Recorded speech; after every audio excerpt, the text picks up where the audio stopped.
Hi, this is Mr. Fowles, and I'm making this quick video to introduce you to the issues of colonial geography we'll be talking about first, and that will be kind of the foundation of New England, and then the New Netherlands, which I guess I'll kill the surprise now, ended up as New York.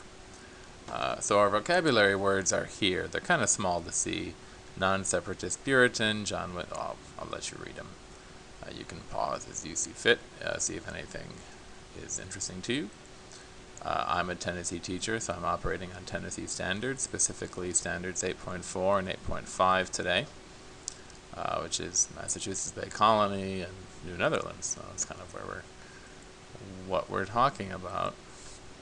These are the old SBIs that used to be aligned to this. I'll be looking at them. So we are kind of changing focus here, and I have these pictures to illustrate that shift in focus, and we're switching from Pilgrims to Puritans, and Pilgrims and this Puritan. And the difference primarily is that Pilgrims wanted to separate from the Church of England. They wanted to break off, do their own thing. The Puritans felt like they wanted to purify. And you can see, the root of Puritan and purify is both pure. You can see that, the P-U-R there. And so you can see that they wanted to change the Church of England by by making an example city in the New World. They figured that America was the best place for that. So they got a charter for the Massachusetts Bay Colony in 1629, and they settled and won 11 ships carrying 1,000 people. And the Puritans founded Boston, which is right there. Plymouth, you can see, is right there, so they're pretty close to each other, and this map has some other stuff on there that you can look at later. And 20,000 people ended up immigrating and became known as the Great Migration. Sorry that that's covered up. And here's a little bit better picture. And you can see that Boston was established in 1630 and Plymouth in 1620. Plymouth Colony, Massachusetts Bay Colony, and you can see how that happened there. And here's a quotation from John Winthrop, who was the leader of the Puritans, and I'll let you read that.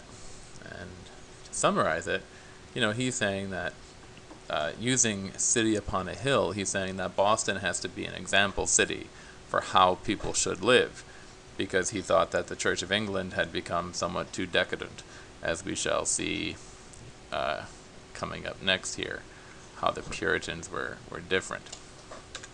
So the New England way, because they were trying to make a New England.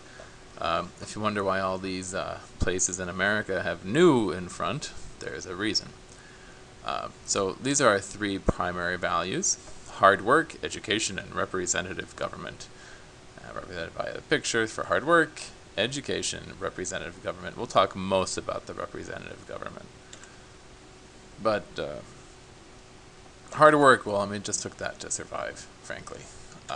But education, Boston is still one of the most educated cities in America. Kind of interesting comment. Puritan government was based upon these congregations, which were self-governing groups of people where, as you can see, men, they worshiped together in church, but then they also had political decisions made in town meetings, and the town meeting system was the foundation of the governmental system in New England, where it was a direct democracy. It was kind of theocratic as well, in that there was a church leader. But for now, we can essentially say that it was kind of directly democratic. And there's some classwork. I'll pause for a second. You can pause if you want to write them out. So it's still considered one of the most educated places because the foundation was there from Puritan times. We could say, there's also all sorts of historical factors that will go into that. But we can say it was predicated upon the ethical and educational foundation laid by the Puritans. They're different from the Pilgrims in that the Puritans wanted to purify the Church of England, while the Pilgrims wanted to separate themselves from it. Puritans cared about those three values we said were hard work, education, and representative government.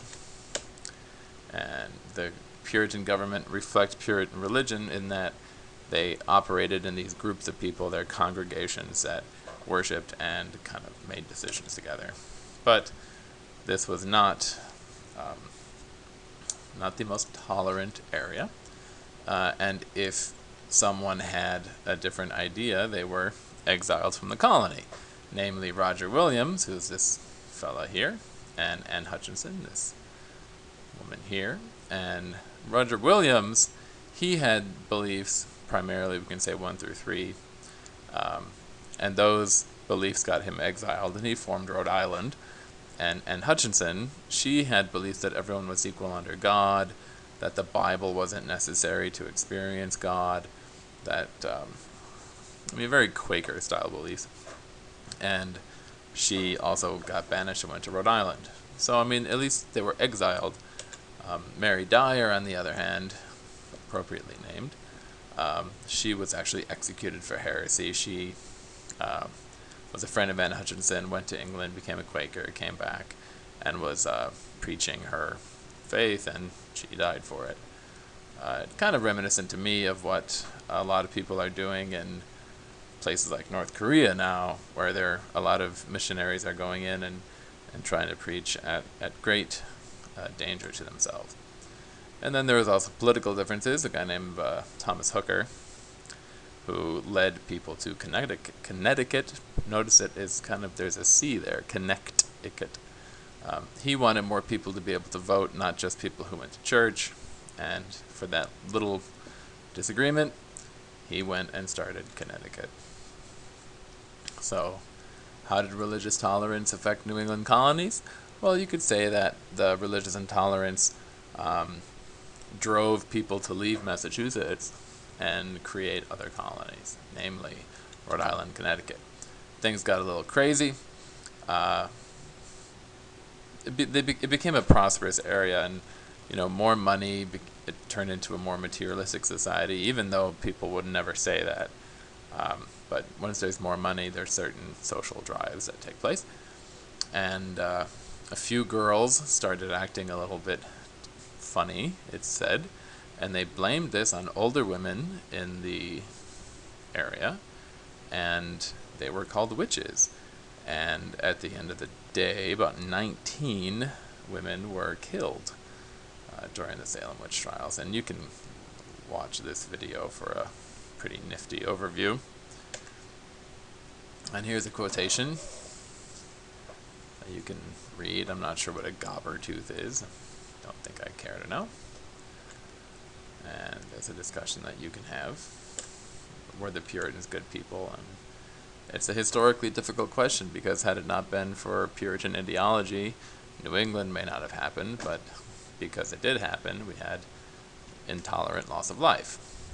You can also, to kind of dive a bit more deeply into Puritan ideology of the time, you can read The Scarlet Letter by Nathaniel Hawthorne, and gives you a very clear picture of that kind of lifestyle. But then, in opposition to that intolerance, we have the New Netherlands, and this is a nice artwork called Light on New Netherlands. And we're not just talking about the view, but it's the makeup of the areas. It was a Dutch colony, so this was not an English colony. It was from the Netherlands. Dutch means from the Netherlands. Sometimes people get confused and think Dutch, Denmark, but it's not Danish. Dutch means New Netherlands, and the Netherlands are also known as Holland. So, kind of a weird thing, but I put it in yellow. This is their leader, Peter Stuyvesant. The colony was extremely diverse because the king didn't restrict who could go, and so as a result there were many different nationalities. And anyone who was wealthy could bring 50 colonists. You get land under what was known as the patroon system. So not at all dissimilar from the headright system in Jamestown, but you just had to bring some people with you. Not bad. Where to go? Who knows? We do know. English took it over in 1664. England and Netherlands were kind of at war. They had 3 Anglo-Dutch wars in the 17th century, and one of them resulted in England taking over New Netherlands without a shot. So no violence. It was a peaceable takeover, and here's a little impact. This was the flag of the Netherlands at the time. Now it's red, but at the time in orange, and it kind of reddened over time. And you can see that if you rotate this flag 90 degrees, you get this flag of the city of New York, and you see 1625, and you can see Native American, you see a windmill, you see it looks like a Dutch settler. So the iconography of Dutch settlement is still in New York City. And here's a quotation: "Tolerance is giving to every other human being every right that you claim for yourself." I think it's pretty kind of relevant. Tolerance and intolerance both play their roles in American history, and kind of today's little mini lesson got to the heart of that. And there's an exit ticket, which you don't have to do if you're not in my class, but if you're in my class, you have to do that. You write it at the bottom of your journal. And so very, very quickly we have covered these topics here, and I advise you to, in our essential guiding questions here, how did religions influence the New England colonies? How did the diverse middle colonies develop and thrive? And then we'll talk a little bit more about these other ones later. But the objectives were: I can locate and identify New England colonies, I can judge the validity of the Salem witch trials, and I can contrast colonial New York. Even though I shouldn't say New York, should it? Because we could say it was colonial New Amsterdam, because that was the name of the city, or New Netherlands, which was the name of the colony. But you can see how they were different. So, New York was more diverse, more tolerant. Boston, less diverse, much, much less tolerant. The Salem witch trials, if you think they're valid or not, is kind of up to you. I think you can make a case for saying that they weren't valid. I don't think witches exist. I think it was people were acting weird. I don't know about the medical history of it. Some people that might be a good research option for you to go and see the medical history behind some of that behavior. But it could also have been a way for the community to isolate and weed out older women, because those were the people who were most often accused. If you watch the video I linked to, it shows, it talks a little bit about the vulnerable people who were involved in this. Well, that's it. The presentation has got some other slides with some other things that we haven't talked about yet, but if you want to look through it on the website, you are welcome to. Thank you very much. Bye-bye.